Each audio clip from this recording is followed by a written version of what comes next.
When you buy one of these beasts, you're spending a lot of money. Whether it's a 4Runner, a Jeep Rubicon, or a Bronco, whatever it is, you're going to spend at least 40 grand and maybe as much as 100 grand getting one of these, depending on how it's set up. And personally, I'm not big on the Colorado pinstriping. I'd rather keep my beauty looking beautiful. So that's why I'm putting on body armor, and I'm doing it myself. If you buy Rhino, you're going to spend about $1,200. If you go with Goat, you're going to spend close to $800 by the time it gets laid in. And I think you can do it by yourself, at least I think I can, a whole lot cheaper and a lot easier. And I'll put links below on the products that I used. So let's get with it. Let's start making my own body armor.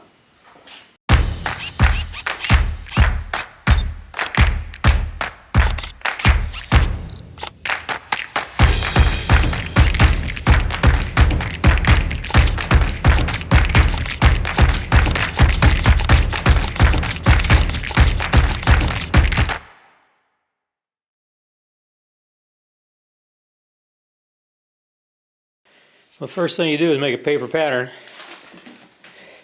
As you can see, what we did, made a paper pattern. Just butcher paper or something.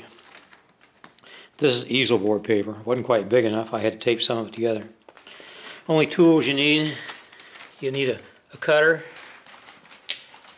tape measure helps, and a straight edge. It's the only tools you need. A pair of scissors to cut the pattern out. You make one side, this is just a scrap piece, and then you lay it magnet to magnet and cut around it, and it makes the mirror image for the other side. And that's all there is to it. Now if you buy these, they don't do a cutout for that. So you either got to take that off or you got to cut out around it. And I wanted to cut out around it. Next thing I got to do is paint them. And I haven't figured out the colors yet. But according to the manufacturer, or the wholesaler anyway, if you're not going to use printing ink, why you should use enamel. And I sprayed some test pieces and with enamel, and it proved pretty good. They're very scratch resistant, and it doesn't crack when you fold and bend it. If I can get it in the camera here, as you can see.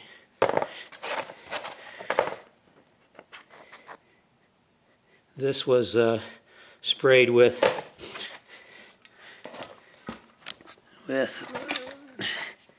this stuff, flat. I didn't like it as well. But it didn't scratch as bad. But after it dries, it doesn't scratch. You gotta let it set for a while. What worked the best was this acrylic lacquer.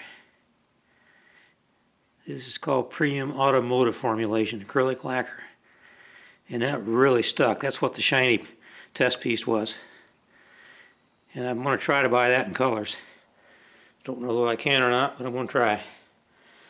Okay, I'll get back to you when I start laying it out for painting. Alright, here's what the pieces look like when they're put on. Sticks real good.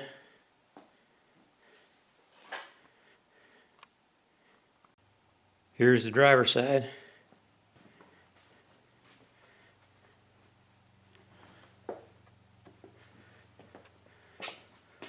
Whoops, forgot a piece.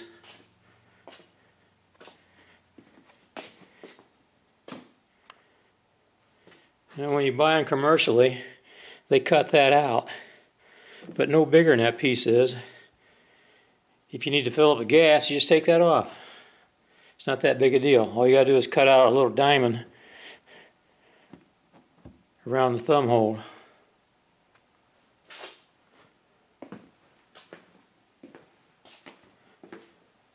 Okay, the next step is to tape it off for painting.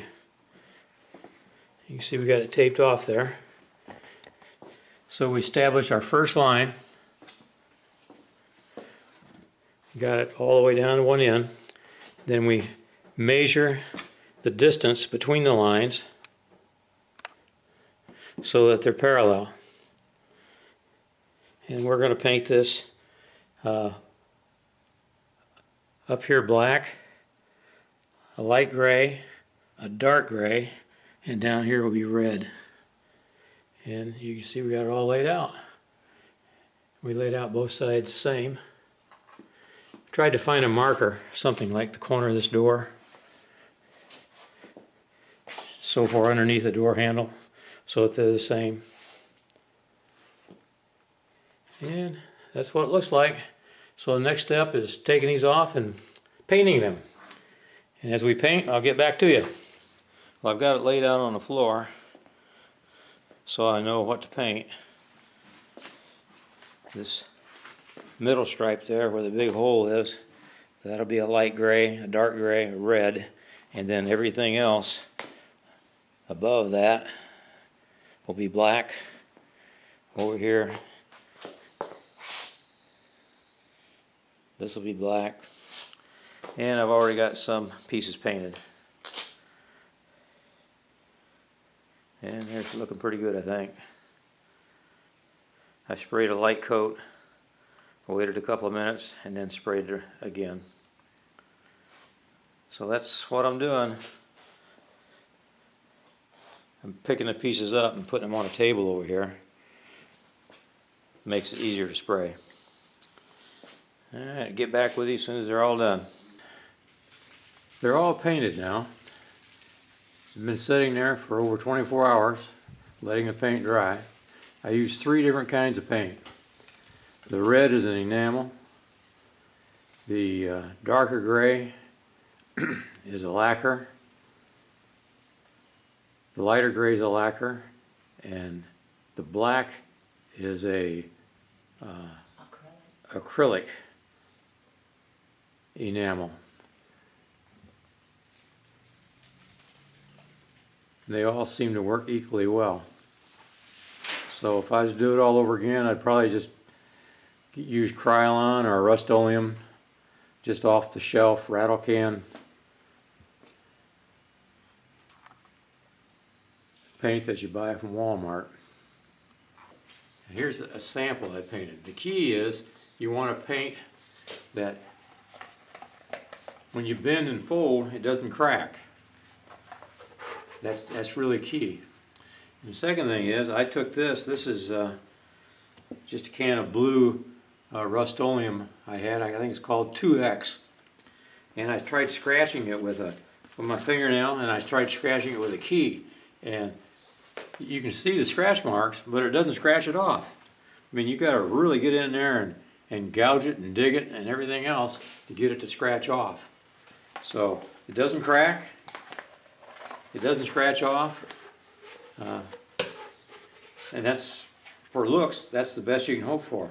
And of course this stuff is really heavy. It's 0.03 inches, not mils, 0.03 inches. And it's heavy, and it's going to take a really big branch to knock a hole in it, I'm sure. In fact, I'd probably pull it off before it cut a hole in it. So anyway, we're going to put it on the car now. You can see how it looks.